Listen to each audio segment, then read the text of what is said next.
नमस्कार बच्चों। आज मैं आप लोग के समक्ष एमसीक्यू क्वेश्चन लेके आया हूँ जो 1 नंबर के क्वेश्चन पूछे जाते हैं। इसका आंसर बहुत ही समझ के देना होता है क्योंकि या तो इसमें पूरे नंबर मिलते हैं या कुछ भी नहीं। तो चलिए डिस्कस करते हैं। पहला चैप्टर है, कुछ इम्पॉर्टेंट क्वेश्चन है। तो पहला क्वेश्चन कि व्यापारिक कार्यालय महत्वपूर्ण है क्योंकि इसमें 4 ऑप्शन दिए हैं कि इसमें अनेक विभाग हैं, यहाँ से विज्ञापन दिया जाता है, ग्राहकों से सद्व्यवहार किया जाता है, व्यापार का नियंत्रण और संचालन होता है। बिल्कुल सभी यहाँ पर जो है व्यापारिक कार्यालय के लिए महत्वपूर्ण पूछा है। देखिए यहाँ पे सारा जितना भी ऑप्शन है सब कुछ कार्यालय से ही संबंधित है, लेकिन सबसे महत्वपूर्ण क्या है? सबसे महत्वपूर्ण है व्यापार का नियंत्रण और संचालन होता है यहाँ से। जैसे मनुष्य के शरीर में मस्तिष्क का जो काम है वही व्यवसाय में कार्यालय का काम होता है। जैसे हमारा दिमाग जो है, हमारा जो ब्रेन है, वो हमारे को नियंत्रण करता है और संचालित करता है, शरीर को नियंत्रण और संचालित करता है। उसी प्रकार व्यापार का नियंत्रण और संचालन जो है वो कौन करता है? व्यापारिक कार्यालय करता है। ठीक है, तो हो गया। आधुनिक कार्यालय में होना चाहिए, आधुनिक कार्यालय में क्या होना चाहिए? फर्नीचर होना चाहिए, सुंदर भवन, श्रम सहायक यंत्र है, पत्र नहीं है, ये यंत्र होगा। श्रम सहायक यंत्र जो श्रम को बचाता है, श्रम को मतलब मेहनत को बचाता है, कम समय में चीज़ों को कर देता है। तो श्रम सहायक यंत्र लिखा हुआ होगा ऑप्शन में। तो पत्र हो गया गलती से। इनमें से सभी, तो इसमें आंसर होगा इनमें से सभी। फर्नीचर भी होने चाहिए, सुंदर भवन भी होने चाहिए, श्रम सहायक यंत्र भी होने चाहिए, इनमें से सभी होगा आंसर। कौन सा कार्य व्यापारिक कार्यालय का नहीं होता है? नहीं है क्या? कौन सा कार्य है जो व्यापारिक कार्यालय का नहीं है? पत्र प्राप्त करना है, पत्र भेजना ये भी है, स्टोरेज रखना ये भी है। ये सब सारे कार्य हैं इसके। निर्णय लेना, निर्णय कार्यालय नहीं लेता है, ठीक है, टॉप मैनेजमेंट लेते हैं निर्णय। तो निर्णय लेना, इनमें से जो कौन सा कार्य व्यापारिक कार्यालय का नहीं है? बच्चों कभी कभी ऐसा पूछ देता है तो लगता है कि अरे है, पूछेगा, नेगेटिव क्वेश्चन है। तो निर्णय लेना कार्यालय का कार्य नहीं है। निर्णय कौन लेते हैं? टॉप लेवल मैनेजमेंट लेते हैं। ठीक है, अब हम आएंगे संपूर्ण व्यावसायिक संस्था का केंद्र बिंदु है। संपूर्ण व्यावसायिक संस्था का केंद्र बिंदु कौन होता है? पूरा जो व्यावसायिक संस्था को चलाता है उसका केंद्र बिंदु कौन है? मतलब सेंटर कौन है? विपणन प्रबंध, सेवा भावना प्रबंध, उत्पादन प्रबंध, कार्यालय प्रबंध, सारा कुछ अगल बगल होता है। तो केंद्र में जो है वो कार्यालय प्रबंध होगा बच्चों। कार्यालय संगठन का प्रमुख सिद्धांत है। ठीक है, यहाँ पे कुछ गलत हुआ है। तो कार्यालय संगठन का प्रमुख सिद्धांत क्या है? उद्देश्य का सिद्धांत, समन्वय का सिद्धांत, लोच का सिद्धांत, इनमें से सभी। देखो बच्चों, ये जितने भी सिद्धांत हैं सारे कार्यालय संगठन के होंगे। थोड़ा सा हम ये करते हैं उद्देश्य का सिद्धांत। उद्देश्य का मतलब है कि उस संस्था का क्या एम है, ये भी सिद्धांत, क्या लक्ष्य प्राप्त करना है, वो उद्देश्य के सिद्धांत होते हैं जो कि कार्यालय संगठन में होते हैं। समन्वय का सिद्धांत, कार्यालय समन्वय के लिए ही बनाया जाता है, हर प्रत्येक विभाग में समन्वय आ सके। समन्वय का मतलब क्या होता है? तालमेल, तालमेल हो सके उसके लिए। तो ये भी सिद्धांत है। लोच का सिद्धांत मतलब कभी भी नियम जो हो लचीला होना चाहिए, कभी भी कुछ भी अडॉप्ट कर सके कार्यालय, कुछ भी जब भी चाहे वो अडॉप्ट कर सकें। तो सारे सिद्धांत जो हैं और मैंने सिद्धांत को भी डिस्कस किया। तो कभी कभी सिद्धांत भी पूछेगा, जो मैं बोल रहा हूँ वो भी आप लिख सकते हो। व्यापारिक कार्यालय का विभाग है। व्यापारिक कार्यालय में का विभाग कौन है? लेखा विभाग, जहाँ हिसाब किताब रखा जाता है, होता है। पत्र व्यवहार विभाग, जहाँ पे पत्रों का आना और जाना, और पत्र आया तो उसका आंसर देना, ये सब होता है। नगद विभाग, कैश डिपार्टमेंट तो नहीं रहेगा तो बिजनेस कैसे चलेगा, ये भी होता है। इनमें से सभी, तो आंसर होंगे यहाँ पे। व्यापारिक कार्यालय के विभाग में बात करें तो इनमें से सभी होता है। व्यापारिक कार्यालय का मुख्य कार्य है, व्यापारिक कार्यालय का मेन काम क्या है बच्चों? तो सूचनाओं का संयोजन, जानकारी प्रदान करना, अभिलेख तैयार करना, इनमें से सभी सारे होंगे। सारे क्वेश्चन आंसर है यहाँ पे, इनमें से सभी। एक जरूर जान लो कि जब ऑप्शन रहे इनमें से सभी तो थोड़ा सा ध्यान देना चाहिए कि हो सकता है कि वही आंसर हो, ज़्यादातर अमूमन वही निकलता है। कार्यालय शब्द की उत्पत्ति कितने शब्दों से हुई है? कार्यालय कितने शब्दों से मिलकर बना है? कार्य प्लस आलय होता है। अगर इसका संधि विच्छेद करें तो कार्य प्लस आलय, यानी कार्यालय 2 शब्दों से मिलकर बना है। व्यापारिक संस्था के लिए योजना बनता है पूछताछ विभाग में, विक्रय विभाग में, लेखा विभाग में, योजना विभाग। योजना बनता है, योजना कहाँ बनेगा? जैसा नाम वैसा काम, योजना विभाग में। बहुत आसान था। लास्ट क्वेश्चन है, पत्रों का लेखा जोखा रखने वाला विभाग। पत्रों का लेखा जोखा रखने वाला विभाग कौन है भाई? पत्र व्यवहार विभाग। हाँ, पत्र व्यवहार विभाग पत्रों का लेखा जोखा रखता है। ठीक, ये जैसा नाम वैसा इसका भी ये हो जाएगा, कुछ ये नहीं है, इसमें दिमाग नहीं लगाना है। विक्रय विभाग सामान को खरीदने में काम आता है, लेखा विभाग जो है वो हिसाब किताब रखता है, पैकिंग विभाग सामानों को पैक उक करता है, तो लेखा विभाग ही होगा। ये सॉरी, पत्र व्यवहार विभाग होगा। पत्रों का लेखा जोखा पत्र व्यवहार विभाग रखता है। चलो, और 2 क्वेश्चन हैं, इसको डिस्कस करें। क्वेश्चन नंबर 11, कार्यालय व्यवसाय में उतना ही महत्वपूर्ण है जितनी घड़ी में स्प्रिंग। यह कथन किसका है? तो ये कथन डिक्सी का है। डिक्सी ने ही स्प्रिंग लगाया था कार्यालय में। तो इतना ही जान लो, इसमें कुछ याद ही रखना है, इसमें समझाना कुछ नहीं। नेक्स्ट क्वेश्चन है 12, व्यापारिक कार्यालय के विभाग हैं पत्र व्यवहार विभाग, लेखा विभाग, नगद विभाग, इनमें से सभी। तो व्यापारिक कार्यालय के विभाग हैं इनमें से सभी, सारे विभाग व्यापारिक कार्यालय के ही विभाग हैं। ठीक, इतना ही है। नेक्स्ट जो चैप्टर है, अब बच्चों आप चैप्टर 2 के ऑब्जेक्टिव क्वेश्चन को हम डिस्कस करते हैं। पहला क्वेश्चन है, आने वाले पत्रों का लेखा दर्ज होता है पत्रवाहक पुस्तक में। तो पत्रवाहक पुस्तक में कैसे होगा बच्चों? वाहक, ये लोकल में जो पत्र जाते हैं वो पत्र यहाँ पे रजिस्टर होते हैं, तो ये भी आंसर नहीं होगा। पत्र प्रेषण पुस्तक में। डिस्पैच बुक का मतलब होता है कोई पत्र अगर हम बाहर भेजेंगे तो उसके लिए ये होता है। पत्र प्रेषण पत्रक रजिस्टर में, डिस्पैच लेटर रजिस्टर में बिल्कुल नहीं, ये सब में नहीं होता है। इनमें से कोई नहीं होगा आंसर। ठीक, तो इसका आंसर होगा इनमें से कोई नहीं। आने वाले जो पत्र हैं वो पत्र प्राप्ति रजिस्टर में लिखा होंगे। डाक व्यय का दस्तावेज दर्ज होता है। डाक व्यय का दस्तावेज दर्ज होता है डाक व्यय रजिस्टर में, पत्र प्रेषण पुस्तक में, या दोनों में? इनमें से कोई नहीं, तो यहाँ पे आंसर है दोनों में। ठीक है, लेकिन अगर आप डाक व्यय रजिस्टर भी लिखते हो तो कंसिडर करना चाहिए। आने वाले पत्र कितने प्रकार के होते हैं? आने वाले पत्र कितने प्रकार के होते हैं बच्चों? 2 होते हैं। ठीक है, एक लिखा है 2, 3, 4, तो 2 होते हैं, एक फॉर्मल एक इनफॉर्मल। ठीक है, और प्राप्त पत्रों पर कार्यालय की मोहर लगाने का उद्देश्य क्या है? जो पत्र हमें प्राप्त होते हैं उसमें मोहर क्यों लगा देते हैं? बैक साइड में मोहर लग जाता है तो पत्र सुरक्षित प्राप्त हो सके, पत्र का उत्तर शीघ्र दिया जा सके, पत्र की प्राप्ति तिथि और विभाग ज्ञात हो सके। इनमें से कोई नहीं, तो यहाँ पे आंसर होगा पत्र की प्राप्ति और की तिथि और विभाग ज्ञात हो सके। बैक साइड में इसलिए मार देते हैं तो पता चल जाए कि किस तिथि का है और किस विभाग का है। विभाग और तिथि लिखा हुआ रहता है उस स्टाम्प में जो पीछे मारा जाता है। ठीक है, जो मोहर लगाया जाता है। स्थानीय स्तर पर भेजे जाने वाले पत्रों का लेखा दर्ज होता है। स्थानीय स्तर पर पत्र को भेजने वाले पत्रों का लेखा दर्ज होता है जो स्थानीय स्तर पर भेजते हैं। तो हम तो पहले ही बोले कि ये पत्रवाहक पुस्तक में ये रजिस्टर होगा, सी आंसर होगा इसका, ना पत्र प्रेषण पुस्तक में होगा, डाक व्यय रजिस्टर। स्थानीय स्तर पर हम कोई डिस्पैच बुक नहीं बनाते हैं, जो प्यून रहता है वही लेके जाता है, तो प्यून के बुक में लिख दिया जाता है। प्यून मतलब चपरासी, पत्रवाहक पुस्तक में लिखा जाता है। आने वाले पत्र सामान्यतः प्राप्त होते हैं, जो आते हैं पत्र वो सामान्यतः कहाँ प्राप्त होते हैं? किससे प्राप्त होते हैं? किससे प्राप्त होते हैं ये कहना चाहता है ये क्वेश्चन। डाकिया द्वारा, चपरासी द्वारा, डाकिया और चपरासी दोनों से प्राप्त होता है, तो आंसर यहाँ पर सी होगा। ठीक,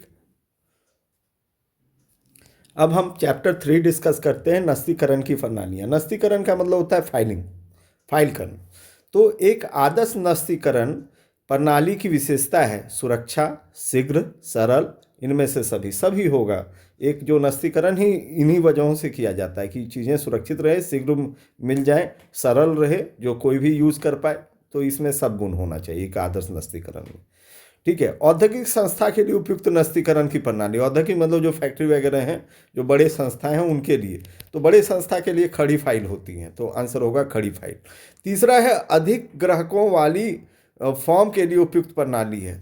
जो अधिक ग्राहक वाले फॉर्म है उनके लिए सबसे उपयुक्त प्रणाली क्या है? तो खड़ी फाइल ही होगा। जो अधिक कम ग्राहक वाले के लिए और जो मध्यम आकार के ग्रह तो उनके लिए समतल फाइल होता है। तो खड़ी फाइल ही, वर्टिकल फाइल ही इसका आंसर होगा। हॉरिजॉन्टल फाइल छोटे और जो मंझोले टाइप के बिजनेस होते हैं उनके लिए यूज़ होता है। तो यहाँ पे खड़ी फाइल। एक प्रवक्ता के लिए, जो एक ये हैं प्रोफेसर वगैरह हैं, उनके लिए उपयुक्त फाइलिंग प्रणाली क्या है, जैसे हम लोग भी हो गए, तो इसके लिए आंसर होगा क्लिप फाइल। ठीक है। फोल्डर का प्रयोग किया जाता है शैनन फाइल में किया जाता है। फोल्डर का प्रयोग तार की फाइल में, टैग फाइल में, शैनन फाइल में और बॉक्स फाइल में। और बच्चों, ये जो शैनन फाइल है ये समतल फाइल की सबसे बेस्ट फाइलिंग का तरीका है। शैनन फाइल, ये याद रखना। शैनन फाइल का मुख्य अंग है अलमारी, संकेत कार्ड, उपयुक्त ए और B, transfer box. Transfer box नहीं होता है इसमें, आंसर होगा सी। अलमारी भी होता है, संकेत कार्ड भी होता है। नस्तीकरण का उद्देश्य है न्यायालय में साक्ष्य, विवाद का निपटारा, ग्राहकों का स्मरण कराना, इनमें से सभी। तो नस्तीकरण का उद्देश्य इनमें से सभी होगा। न्यायालय में साक्ष्य के रूप में भी हम प्रस्तुत कर सकते हैं, विवाद को भी सुलझाया जा सकता है, ग्राहकों को स्मरण कराना फाइलिंग का काम ही है, मेमोरी के लिए बनाया जाता है। तो सारे गुण हैं इसमें, सारे उद्देश्य होंगे। सबसे उत्तम लेटिव फाइल प्रणाली क्या है? शैनन फाइल होगा। ठीक है, इसमें कोई डाउट नहीं है। अगला है खड़ी अवस्था में पत्र फाइल करने वाली प्रणाली कहलाती है। खड़ा अवस्था वाला खड़ी फाइल कहलाएगा। ठीक है, इजी। Answer B. नस्तीकरण के कार्य हैं पुस्तकीय कार्य, संग्रहण कार्य, नीति निर्धारण कार्य, इनमें से सभी। तो इनमें से सभी इस बार नहीं होगा, पुस्तकीय कार्य नहीं है, नीति निर्धारण कार्य नस्तीकरण में नहीं होता है, तो इसका आंसर पुस्तकीय कार्य होता है। तो इनमें से सभी कभी कभी नहीं भी होता है, तो ज़्यादातर वही होता है एग्जाम में, तो वही होता है कि इनमें से सभी रहे, तो चांस रहे कि इनमें से सभी। नहीं जानूँ तो इनमें से सभी टिक करूँ, तो इसका होगा पुस्तकीय कार्य नहीं होगा, संग्रहण कार्य। इस चीज़ों को जमा कर देती हैं। अब अगला चैप्टर है अनुक्रमणिका। तो अनुक्रमणिका का पहला क्वेश्चन कि अनुक्रमणिका के अभाव में कठिनाई होती है।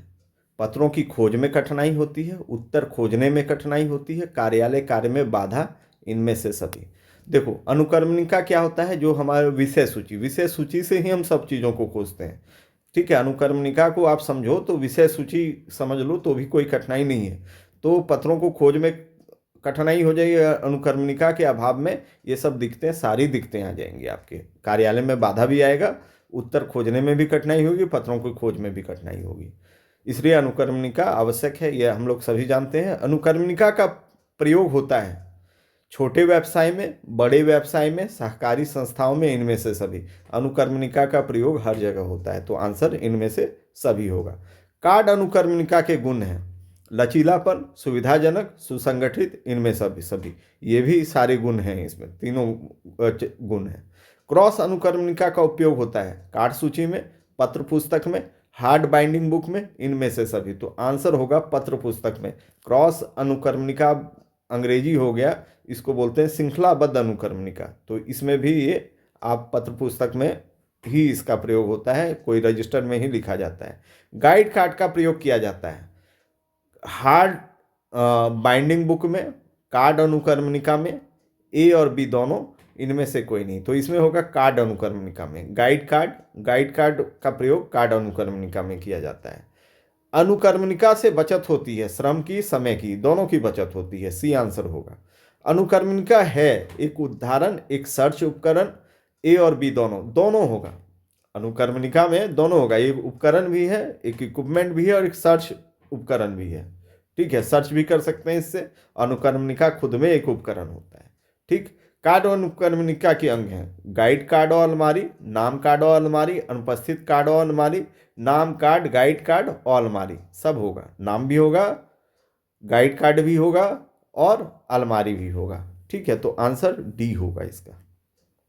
ठीक है, कार्ड अनुक्रमणिका का आविष्कार कौन किए थे? तो इसका एबे रोजर होंगे। ठीक है, स्प्रिंग वाला बताए थे, यहाँ पर है कार्ड अनुक्रमणिका के आविष्कार किया है, तो इसमें दिमाग ही लगाना है, इसको याद रखना है। एबे रोजर होंगे। एक पुस्तकालय हेतु श्रेष्ठ अनुक्रमणिका है कार्ड अनुक्रमणिका। जो पुस्तकालय हम लोग यूज़ करते हैं, स्कूल वगैरह में जो पुस्तकालय होते हैं, वहाँ पे अगर पुस्तकों को ढूंढना है तो उसके लिए कार्ड अनुक्रमणिका हम लोग बना के रखते हैं। ठीक है, अब नेक्स्ट चैप्टर है प्रतिलिपिकरण। प्रतिलिपिकरण का मतलब होता है नकल करना। ठीक है, तो सबसे पहले प्रतिलिपिकरण का उद्देश्य है। प्रतिलिपिकरण का क्या उद्देश्य है? उपयोग उपयोगी सूचनाएं प्राप्त करना, विवादों को का निपटान, भविष्य हेतु सुरक्षित रखना, इनमें से सभी। इसका आंसर होगा इनमें से सभी। प्रतिलिपि कहलाती है पत्र लेखन की कला, प्रतिलिपि लेने की कला, पत्र संधारण की कला, इनमें से सभी। तो यहाँ पे आंसर होगा प्रतिलिपि लेने की कला। प्रतिलिपि ना पत्र लेखन का कोई कला नहीं है, पत्र लेखन कला है, लेकिन प्रतिलिपि लेना कला में नहीं आता है। प्रतिलिपि लेने की कला है, प्रतिलिपि कहलाती है। आदर्श प्रतिलिपि का गुण है सत्य प्रतिलिपि, ठीक है, सरलता, मितव्ययी, इनमें से सभी। मितव्ययी का मतलब सस्ता होता है, सत्य मतलब सब कुछ स्पष्ट और ठीक ढंग से, सरल मतलब इजी लैंग्वेज में। तो इसमें सब गुण होना चाहिए एक आदर्श प्रतिलिपि में। कार्बन पेपर द्वारा प्रतिलिपि लेने के दोष हैं। क्या क्या दोष हैं कार्बन से हम जो प्रतिलिपि लेते हैं? अप्रमाणित प्रतिलिपि होता है, बिल्कुल होता है। हस्ताक्षर न आना, ये भी होता है कि कभी कभी हस्ताक्षर ही नहीं आ पाता है इसमें। संशोधन का अभाव इसमें है, कोई चीज़ अगर बदलना चाहो तो नहीं बदलाता है। तो इनमें से सभी सारे गुण अवगुण हैं, इसमें सारे दोष होंगे जितने भी दिए हैं। रोटरी मशीन उपयोगी है। रोटरी मशीन किसके लिए उपयोगी है? मशीन आ गया तो समझो बड़े व्यापारियों के लिए होगा, तो आंसर होगा बड़े व्यापारी। ना खुदरा व्यापारी के लिए ये है, ना छोटे व्यापारी के लिए, ना ग्राहक के लिए है। तो ये होगा आंसर बड़े व्यापारी के लिए।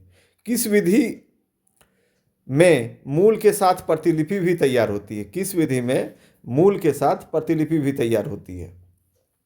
ठीक है, आप मूल भी बना रहे हो और साथ साथ में प्रतिलिपि भी तैयार होगी, तो कार्बन द्वारा, और कोई नहीं है। बाकी सब में पहले आपको एक जो मेन डॉक्यूमेंट है, मौलिक डॉक्यूमेंट है, मौलिक कागज है, उसको तैयार करना होगा, फिर आप उसका प्रतिलिपि ले सकते हो। लेकिन आप कार्बन पेपर द्वारा साथ साथ में शुरू कर सकते हो। तो डी में दिया हुआ इनमें से सभी, लेकिन मेरे हिसाब से कार्बन द्वारा प्रतिलिपि तैयार होता है सबसे ईजी।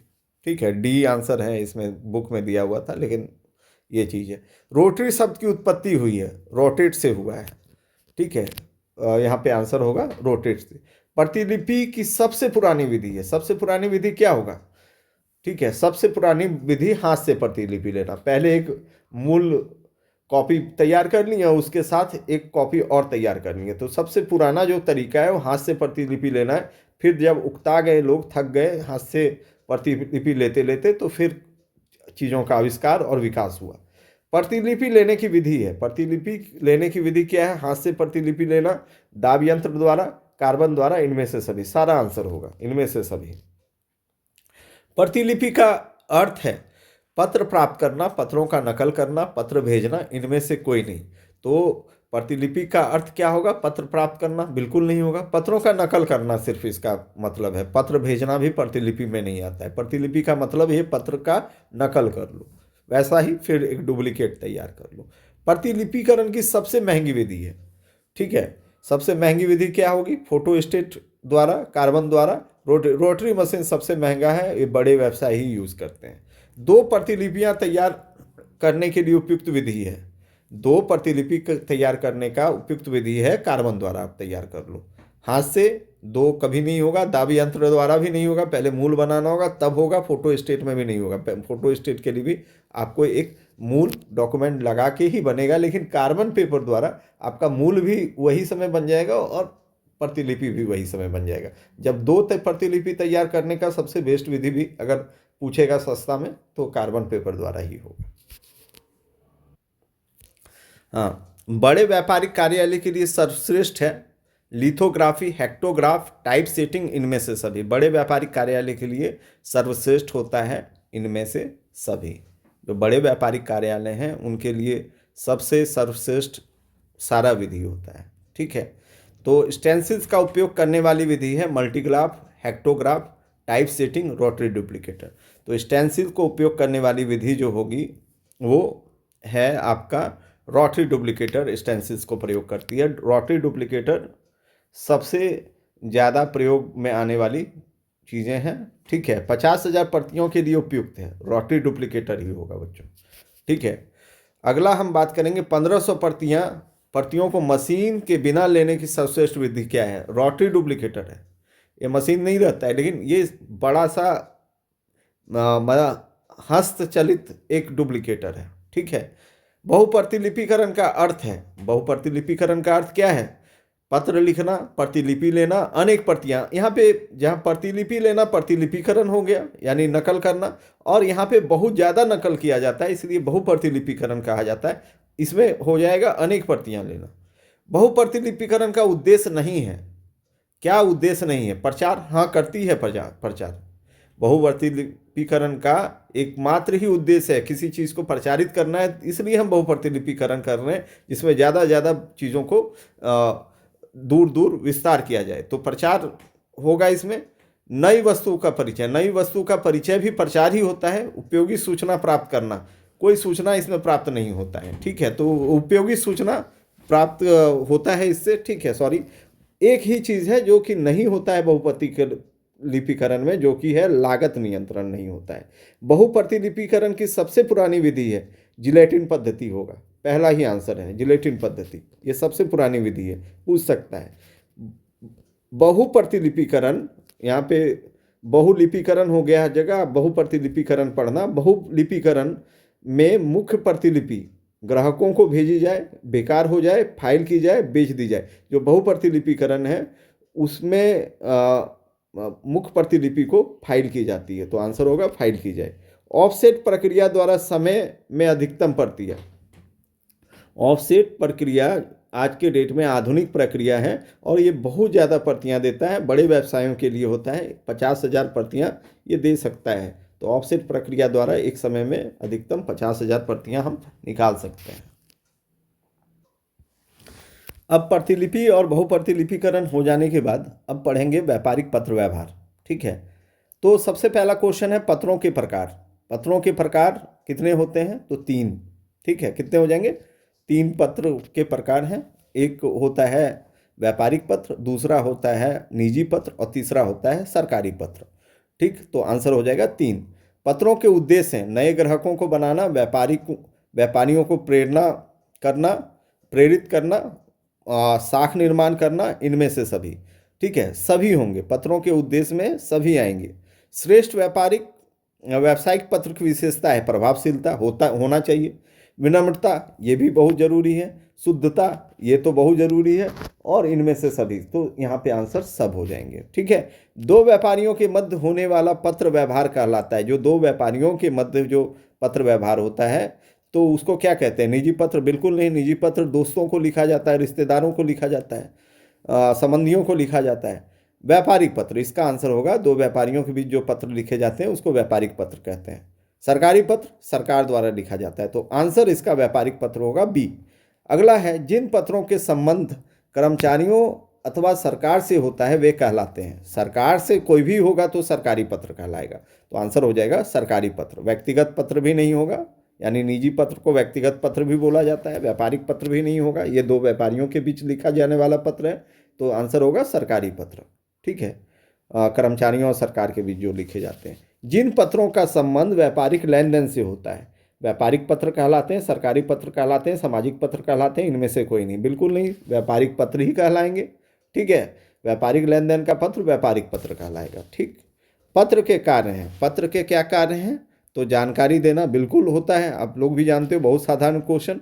लेन देन करना बिल्कुल, आदेश देना, इनमें से कोई नहीं। सॉरी, इसका आंसर है, 1 मिनट, क्या था क्वेश्चन? क्वेश्चन था पत्र के कार्य हैं, तो पत्र के क्या कार्य हैं? जानकारी देना, बिल्कुल जानकारी देना ही पत्र का कार्य होता है। लेन देन ये तो नहीं करता है, ठीक है। इसमें आदेश देना भी होना चाहिए, लेकिन है नहीं, तो ए आंसर सबसे सटीक है, जानकारी देना। पत्रों की आवश्यकता क्यों होती है? समय की बचत हो, श्रम की बचत हो, कार्य में निरंतरता, इनमें से सभी, तो सारे गुण हैं। पत्रों की आवश्यकता इन सब वजहों से ही पड़ती है, तो आवश्यकता पूछे तो भी लिख सकते हो। पत्र लिखने के लिए आवश्यक है भाषा पर पूर्ण अधिकार, बहुत इंपॉर्टेंट क्वेश्चन है बच्चों। भाषा पर पूर्ण अधिकार होना ही चाहिए पत्र लिखने के लिए। विचारों की स्पष्टता भी होना चाहिए, उद्देश्य की भी स्पष्टता होनी चाहिए, तो इसमें आंसर होगा इनमें से सभी। पत्र का बाह्य स्वरूप कहलाता है, क्या कहलाता है? बाहर का स्वरूप कहलाएगा लिफाफा, मोहर, टाइप, इनमें से सभी, सारा चीज होगा। बाहरी तत्व ही है ये। तो पत्र के 2 भाग होते हैं, बाह्य तत्व और आंतरिक तत्व, ठीक है। तो बाह्य तत्व ये सब होते हैं, आप लोग पढ़े ही हो। एक श्रेष्ठ पत्र का मुख्य गुण है, मुख्य गुण क्या होगा एक श्रेष्ठ पत्र का? सत्यता, स्पष्टता, संक्षिप्तता, इनमें से सभी सारे गुण होने चाहिए। सत्य भी होना चाहिए पत्र को, स्पष्ट भी होना चाहिए, संक्षिप्त में भी होना चाहिए, तो सभी गुण होने चाहिए। ठीक है, तो इनमें से सभी हो जाएगा आंसर। अब हम बात करेंगे 12 नंबर क्वेश्चन। व्यापारिक पत्रों का उपयोग किया जाता है व्यापार में, व्यक्तिगत कार्य में, सार्वजनिक कार्य में, इनमें से कोई नहीं। तो व्यापार में व्यापारिक पत्र का, अगर पत्र का उपयोग किया जाता तो सब जगह किया जा सकता है, लेकिन अगर व्यापारिक पत्र लगा दिया है तो व्यापार में ही होगा प्रयोग इसका। ठीक है, तो आंसर होगा व्यापार में। तो हो गया ये भी चैप्टर। अब हम आ जाएं कि चैप्टर, नेक्स्ट चैप्टर है व्यापारिक पत्र व्यवहार, पत्रों के अंग। तो यहाँ पे व्यापारिक पत्र के मुख्य अंग हैं 2, 4, 6, 8। तो व्यापारिक पत्र के जो अंग होते हैं, यानी कैसे लिखा जाता है, वो किस सीरियली लिखता है, जैसे मैंने बताया था मैं पत्र हूँ, तो यहाँ पे जितना मैक्सिमम होगा वो आंसर होगा, तो यहाँ पे 8 होगा आंसर। पत्र का महत्वपूर्ण अंग भाग विभाजित किए जा सकते हैं। पत्र के महत्वपूर्ण भाग विभाजित किए जा सकते हैं 2 भागों में, 3 भागों में, 6 भागों में। तो इसका आंसर आई थिंक 3 भागों में होगा। हाँ, 3 भागों में, 2 का सी। ठीक है, तो 3 भागों में हम पत्र के महत्वपूर्ण भाग को विभाजित किया जा सकता है। पहले शुरुआत करते हैं विषय से, शीर्षक से, और फिर मेन बॉडी पार्ट होता है, फिर अंत में लास्ट करते हैं। तो 3 पार्ट में इसको बांटा जाता है। व्यापारिक पत्र के मुख्य अंग हैं अभिवादन, यानी सैल्यूटेशन, जैसे किसी को अभिवादन करके शुरू करते हैं वो। पत्र का नाम मुख्य अंग में आएंगे। शीर्षक की उपसंहार, तो इसका आंसर होगा शीर्षक। शीर्षक बहुत इंपॉर्टेंट होता है, तो सबसे इंपॉर्टेंट पार्ट जो है वो शीर्षक होता है पत्र में। पत्र लिखने के अंग हैं। पत्र लिखने के अंग कितने हैं? 1, 2, 3, 4। तो पत्र लिखने के अंग हो जाएंगे बच्चों, 4 का बी हो जाएगा 2, और नहीं सॉरी, पत्र लिखने बोल रहे हैं, पता लिखने के अंग 2 होंगे। एक पता पत्र में भी लिखा जाता है कि एनवलप पे, तो पता लिखने के अंग 2 होंगे। व्यापारिक पत्र के अंग हैं। व्यापारिक पत्र के क्या अंग होंगे? शीर्षक, अभिवादन, अनंत वचन, और ये कॉम्प्लीमेंट्री क्लॉज, उपयुक्त सभी। तो सब होगा, सारा व्यापारिक पत्र के अंग ही हैं। ठीक, आज अभी हम पूछताछ और निरख तथा आदेश संबंधी पत्र का कुछ एमसीक्यू देख रहे हैं, जिसमें पहला क्वेश्चन है पूछताछ पत्र किसके द्वारा लिखा जाता है। जो पूछताछ पत्र लिखा जाता है कौन लिखता है?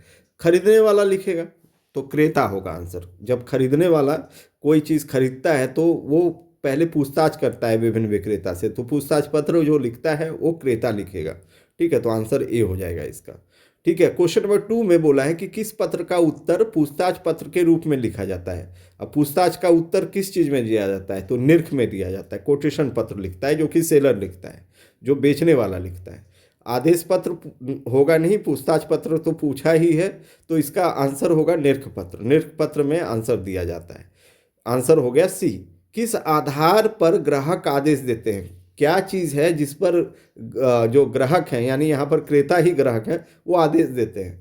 तो निरख पत्र को विभिन्न जगह से जब निरख पत्र आ जाता है तो उससे ही आदेश देते हैं। तो निरख पत्र के आधार पर ही सामानों का आदेश दिया जाता है। तो आंसर होगा निरख पत्र। निस्तारीकरण नहीं पत्र नहीं होगा, ना आदेश पत्र होगा। ठीक है, और पूछताछ तो ऑर्डर लेटर ही लिखा जाता है निरख पत्र को देख के। आदेश पत्र में लिखा जाता है, आदेश पत्र में क्या लिखा जाता है बच्चों? आदेश का विवरण जरूर लिखते हैं, भुगतान की विधि लिखते हैं, बिल भेजने का तरीका और उपरोक्त सभी। तो सभी होगा आंसर। इसमें आदेश पत्र में इन सभी बातों का समावेशित किया जाता है। आदेश पत्र में निम्न में कौन सा नहीं लिखा जाता है? आदेश पत्र में क्या नहीं लिखा जाता है? अधिक माल की मात्रा, ठीक है, लिख सकते हैं। माल का मूल्य, छूट में सुविधाएं, माल की गुणवत्ता। तो मेरे हिसाब से माल की गुणवत्ता होगा। 5 का डी। थोड़ा देख लेते हैं, नीचे आंसर की है, तो 5 का डी हो गया। ठीक है, अब आएंगे 6 में। निरख पत्र है, ये क्वेश्चन रहने दो, ये बेकार का क्वेश्चन है। ठीक ना। 7 नंबर है, आदेश पूरा न कर पाने पर लिखा जाता है। स्वीकृति पत्र बहुत इंपॉर्टेंट है ये। आदेश पूरा न करने पर क्या लिखेंगे? अगर हम आदेश नहीं पूरा किए तो अस्वीकृत कर देंगे, तो अस्वीकृति पत्र लिखेंगे। रेफ्यूजल ऑफ ऑर्डर लिखेंगे। आंसर बी होगा इसका। ठीक है, जब विक्रेता निश्चित समय तक सभी ग्राहकों को प्रस्ताव भेजता है उसे कहते हैं। जब एक निश्चित समय में ग्राहक को प्रस्ताव भेजता है तो विशेष विक्रय प्रस्ताव कहलाएगा ये। ठीक है, विक्रेता सिर्फ बेचने के लिए लिखता है तो सामान्य प्रस्ताव नहीं होता, आदेश प्रस्ताव नहीं होता, विशेष विक्रय प्रस्ताव होगा आंसर। 9 नंबर है, जब किसी वस्तु की मूल्य की जानकारी चाहिए हो तो कौन सा पत्र लिखा जाता है। कोई वस्तु का अगर हमको जानकारी चाहिए तो क्या लिखेंगे, पूछताछ पत्र लिखेंगे। ठीक है, तो आंसर इसका ए होगा कि पूछताछ पत्र। ठीक है,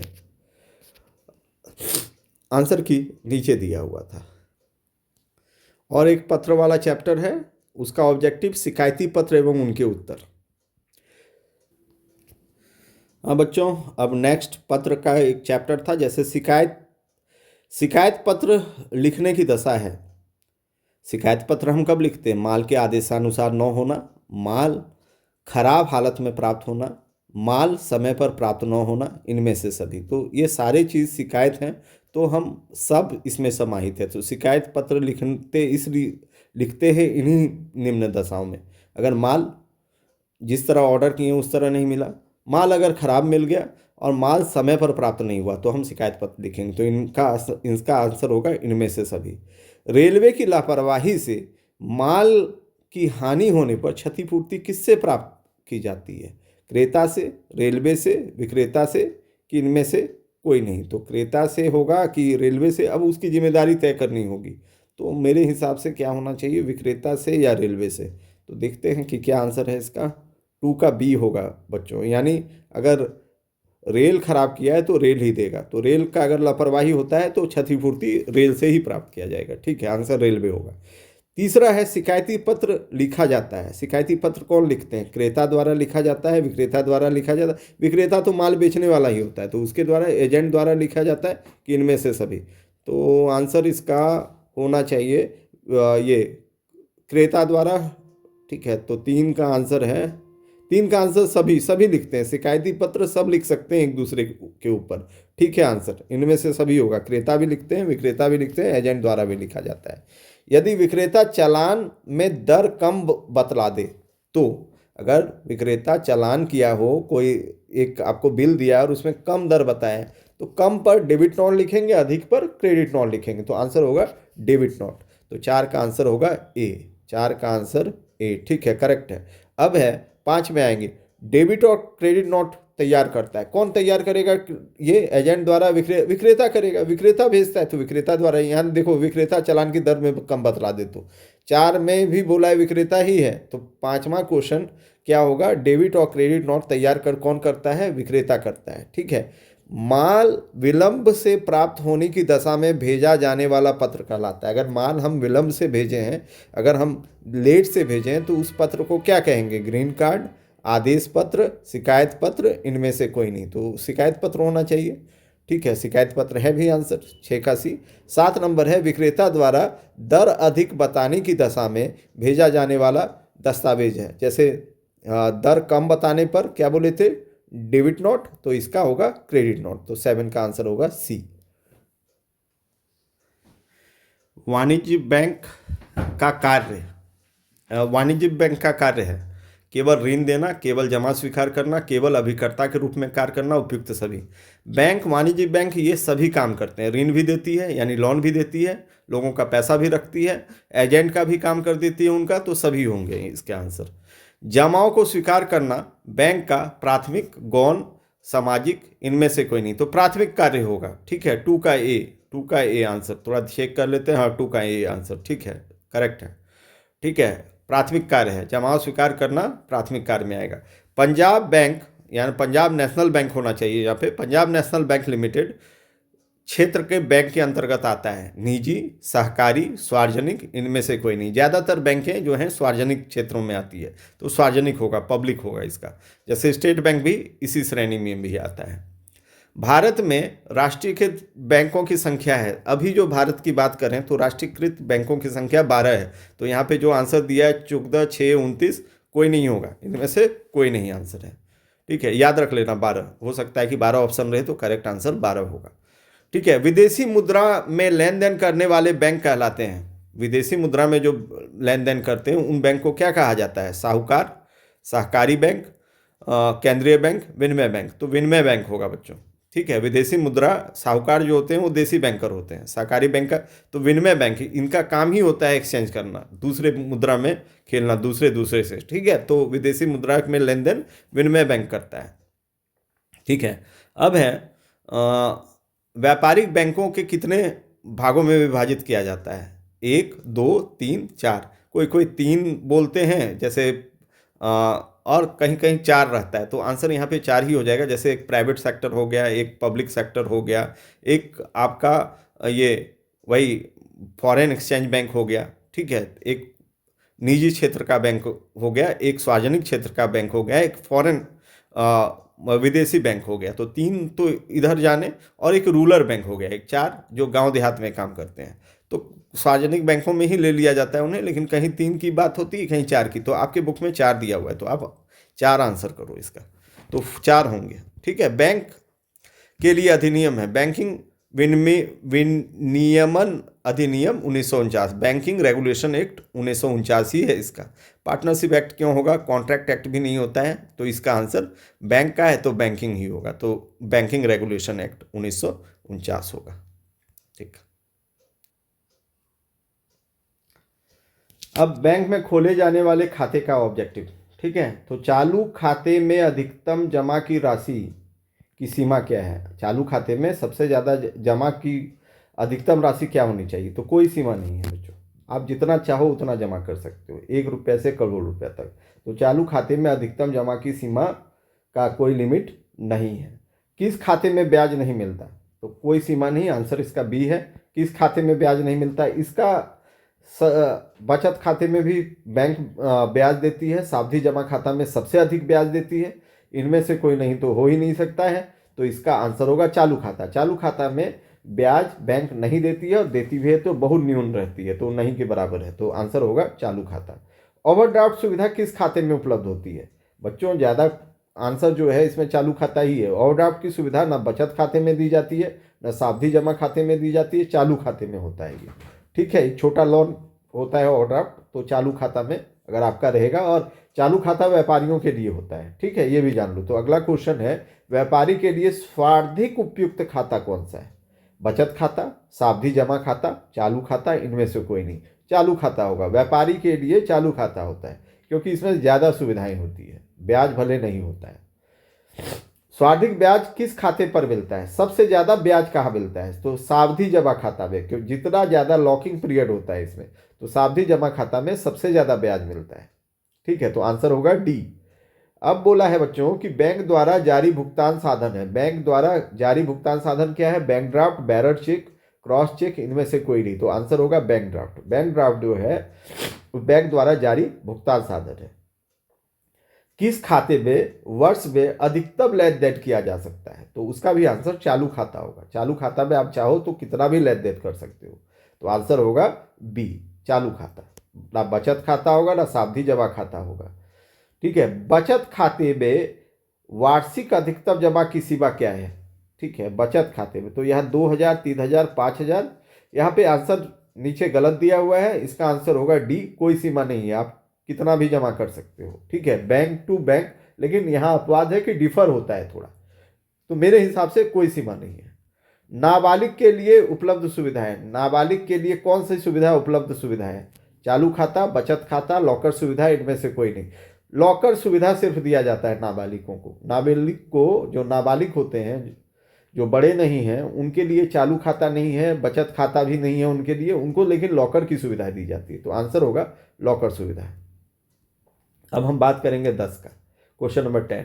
बैंक ओवरड्राफ्ट की सुविधा मिलती है बचत खाते में? बिल्कुल नहीं, चालू खाते में मिलता है।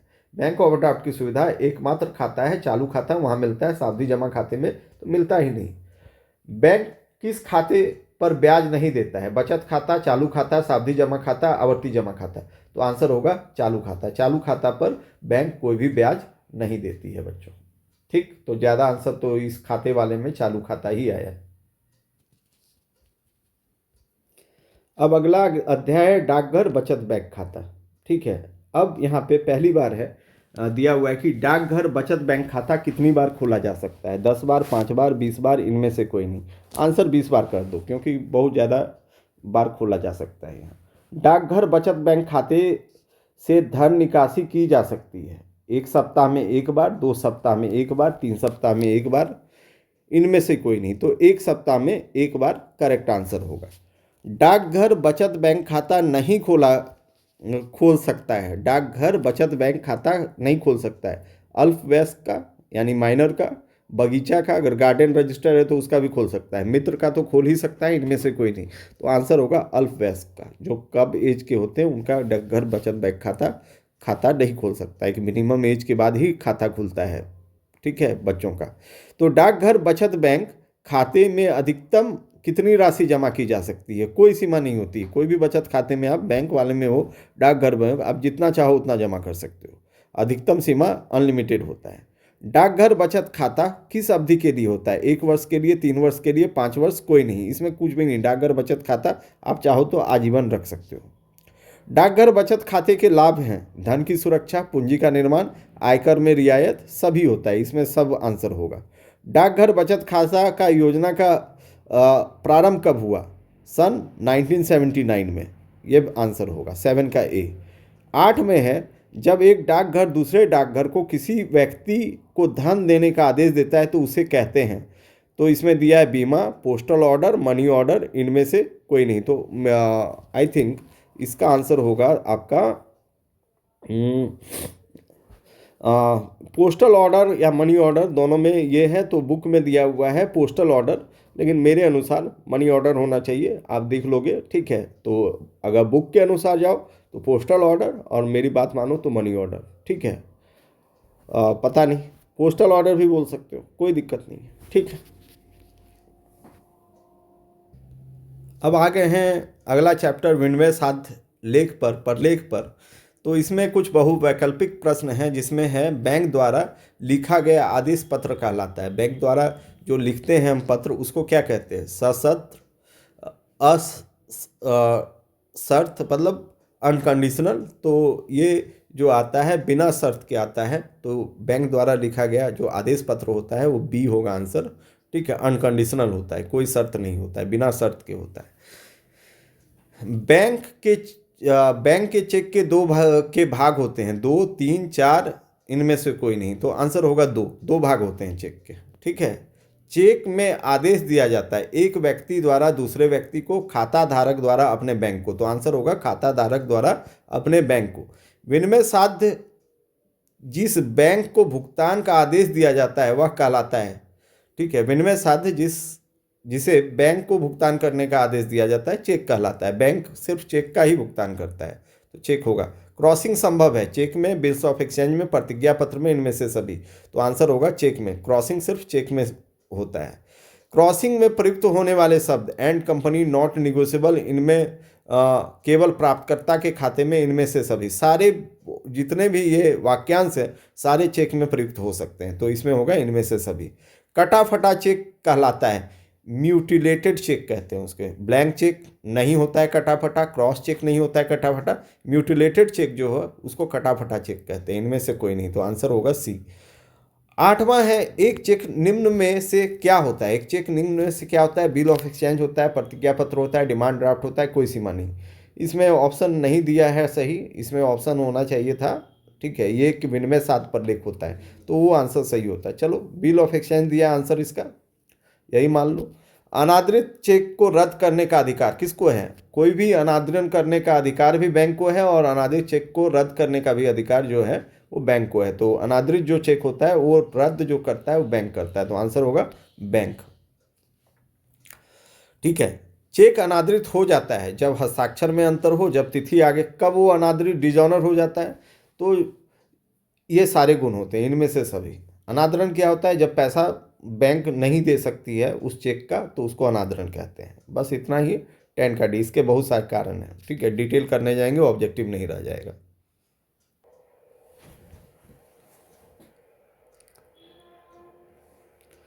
एक विनिमय योग्य लेख, सबसे लास्ट चैप्टर आ गए हम।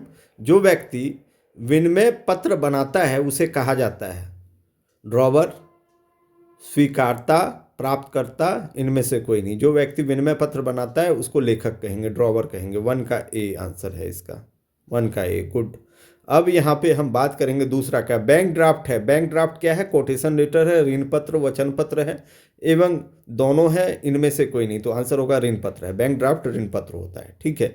विनिमय पत्र प्रायः जिसे द्वारा लिखा जाता है, जिसके द्वारा लिखा जाता है। देखो बच्चों, ये जो कभी कभी डेटर भी लिखते हैं, क्रेडिटर भी, लेकिन देना क्रेडिटर को होता है, लेनदार को होता है, तो इसलिए आंसर इसका लेनदार होगा। विनिमय पत्र प्रायः लेनदार द्वारा लिखा जाता है या ये किया जाता है। एक प्रतिज्ञा पत्र में जरूरत नहीं होती, लेखन की, तिथि की, स्वीकृति की, इनमें से कोई नहीं, स्वीकृति की कोई जरूरत नहीं होती प्रतिज्ञा पत्र में, तो आंसर सी होगा। परिदत्त बिल के अनादृत होने की राशि जो दर्ज की जाती है, बिल प्राप्त खाते में, बैंक खाते में, छूट खाते में, इनमें से कोई नहीं। तो डिस्काउंटेड बिल का अनादृत होने पर राशि जो दर्ज की जाती है छूट खाते में, इनमें से कोई नहीं, तो 5 का आंसर होगा, 5 का आंसर देखना होगा हमको, 5 का ए आंसर होगा, ठीक है। बिल प्राप्त खाते में लिखेंगे, ठीक है। अनादित होने पर कहाँ लिखते हैं, बिल का चीज़ है तो बिल खाते में ही लिखेंगे, ठीक है। विनिमय पत्र के अनुग्रह अवधि कितने दिन की होती है, डेज ऑफ ग्रेस कितने दिन का, डेज ऑफ ग्रेस हमेशा 3 दिन का होता है, तो आंसर होगा 3 दिन। 4 नंबर है कि विनिमय पत्र में कितने पक्ष होते हैं, तो कोई भी विनिमय पत्र में 3 पक्ष होते हैं। एक हो गया ड्रॉवर, ड्रॉई और होल्डर, तो 3 हो गया यहाँ पर, ठीक है। 7 का आंसर हो गया 3।